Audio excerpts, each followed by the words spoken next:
Praise the Lord. Hallelujah. Good morning. ఈరోజు దేవుని వాగ్దానము మలాకీ గ్రంథము 4వ అధ్యాయము 2వ వచనము. అతని రెక్కలు ఆరోగ్యము కలుగజేయును. ఆమేన్. క్రీస్తునందు ప్రియులారా, మీకు నీతి సూర్యుడు ఉదయించును, అతని రెక్కలు ఆరోగ్యము కలుగజేయును అని మలాకీ ప్రవక్త ప్రవచిస్తున్నాడు. అవును, యేసుక్రీస్తు ప్రభు మనకు నీతి సూర్యుడిగా ఉదయించెను. ఆయన రెక్కల క్రింద మనకు ఆశ్రయం కలుగుతుంది. ఆయన రెక్కలు మనకు ఆరోగ్యాన్ని ఇస్తాయి.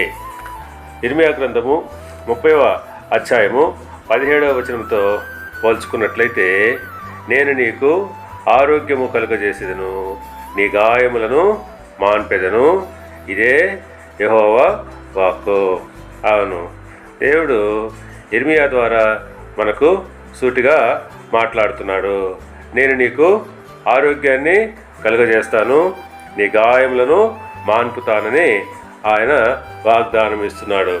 కనుక ప్రియులారా, మనము భయపడాల్సిన అవసరం లేదు. అతని రెక్కల క్రింద మనకు ఆరోగ్యము ఉన్నది. కాబట్టి మనము ఆయన రెక్కల క్రింద మనము ఉన్నట్లయితే తప్పకుండా ఆయన రెక్కలు మనకు ఆరోగ్యాన్ని కలుగజేస్తాయి.